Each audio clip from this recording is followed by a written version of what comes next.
That again was one of those jaw-drop moments when the business saw what could be done.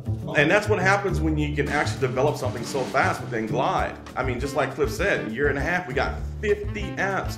That's insane. The process from idea to software is something very powerful, and everybody gets very excited about that. It does not take much. It just takes a little education and the ability to have a vision and see it through, and you can really create any solution to the problems that you're facing. Today, in the current world, creating software solutions shouldn't be about debugging and putting ones and zeros in the right order. You know, we knew it was a game changer, but once they saw it and once we got feedback, we were like, oh, this changes everything. They were just blown away, weren't they? Yeah, they were just like, you know, this. They were just, yeah, they literally said, jaw-dropped. one of them actually said, Yeah. this is insane. Yeah. And I said, I know.